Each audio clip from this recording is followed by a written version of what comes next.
है मसीह का प्यारा वचन, ये है वचन प्यारा। परमेश्वर के धन्य नाम की महिमा हो। प्रभात मनन के सत्र 2504 में आप सभी का बड़े प्रेम के साथ स्वागत करता हूं। आइए आज मनन के लिए हम पढ़ते हैं पतरस की दूसरी पत्री 3 अध्याय 14वीं पद। इसलिए हे प्रियो, जबकि तुम इन बातों की आस देखते हो तो यत्न करो कि तुम शांति से उसके सामने निष्कलंक और निर्दोष ठहरो। ये बात पूर्व के मननों में भी मैं आपके साथ साझा किया था कि प्रभु यीशु मसीह के मध्याकाशीय आगमन के तुरंत बाद अनंतकालीन जीवन में एक मसीह विश्वासी को सर्वप्रथम मसीह के न्यायासन के सामने उपस्थित होना है, जहां उसको अपना मसीही जीवन का हिस्सा प्रभु के सामने देना है। 2 कुरिन्थी 5:10। हमारे पूरे अनंतकालीन जीवन में हमारी पदवी, जिम्मेदारी इत्यादि मसीह के न्यायासन के सामने ही तय किया जाएगा। मैं कभी कभी अपनी कलीसिया में इस प्रकार कहता हूँ, हम मसीह विश्वासियों को यीशु मसीह के आगमन के लिए नहीं बल्कि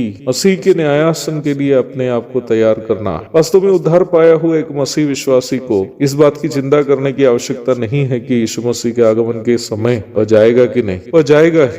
परंतु मसीह के न्यायासन में यदि कोई प्रतिफल के लायक हम नहीं बन जाते हैं तो ये हमारे अनंतकालीन जीवन को प्रभावित कर सकता है। वचन इस बात को स्पष्ट करता है कि मसीह के 1000 वर्षीय शासन में हो या फिर नई धरती और नया आकाश में, हम मसीह विश्वासी मसीह के साथ शासन करने जा रहे हैं। प्रकाशित वाक्य 20:6, 22:5। पौलुस जब तीमुथियुस को अपनी दूसरी पत्री लिखते समय उनको इस प्रकार याद दिलाता, यदि हम धीरज से सहते रहेंगे तो उसके साथ राज भी करेंगे, यदि हम उसका इनकार करेंगे तो वो भी हमारा इनकार करेगा। 2 तीमुथियुस 2:12। वर्तमान संसार के जीवन काल में जो भी मसीह विश्वासी संसार के साथ समझौता किए बिना मसीह के साथ विश्वास योग्यता से रहने से आने वाले कष्टों को सहते रहेंगे तो उनको मसीह के साथ शासन में मिलने वाले सहभागिता की ओर पौलुस यहाँ इशारा कर रहा है। यह एक संदेह उत्पन्न होने की संभावना है। उद्धार प्राप्त सभी विश्वासी मसीह के साथ अनंतता में होंगे ना, तब तो सभी विश्वासी शासन में भी सहभागी होंगे। सभी विश्वासी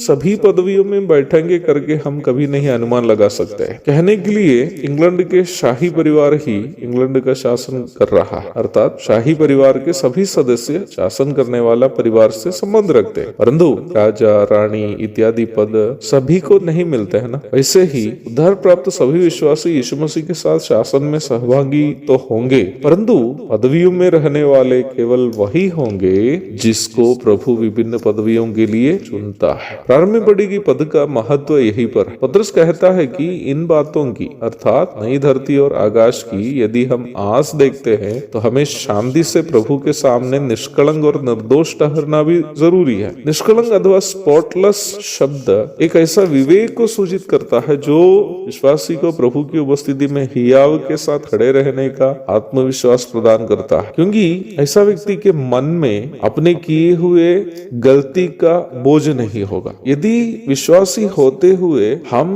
घिनौने पापों में फंस जाते हैं या पापों में फंस जाते हैं तो उन पापों का दाग हमारे विवेक में होगा। ये हमें प्रभु की उपस्थिति में खड़े रहने का हियाव से हमें वंचित कर रख देता है। निर्दोष अथवा ब्लेमलेस शब्द एक ऐसी अवस्था को दर्शाता है जिससे देखकर शैतान भी हम पर अंगुली नहीं उठाता हो। मसीह के न्यायासन के सामने उपस्थित होते समय हमें यह ध्यान देना है कि हमारे जीवन के ऊपर किसी प्रकार के आरोप देने के लिए हम नहीं दिए, ताकि मसीह के शासन में हम भी महत्वपूर्ण पदवी में रहकर राज्य कर सके। वर्तमान संसार में जीवन बिताते समय पाप वास करने वाला संसार में पाप से प्रदूषित शरीर से यहाँ हम जीवन बिताते हैं तो कमी घटिया होने की पूरी संभावना है हमें, परंतु पतरस हमें चिता रहा है कि हम सावधान रहें कि हम पापों में फंस न जाए, परंतु एक निष्कलंक और निर्दोष जीवन बिता करके मसीह के न्यायासन में उपस्थित हो जा सकता, ताकि उस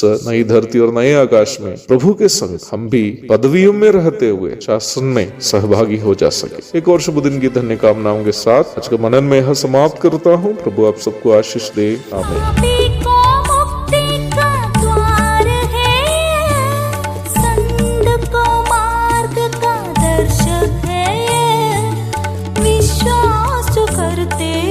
उसके लिए अनंत जीवन का साधन है।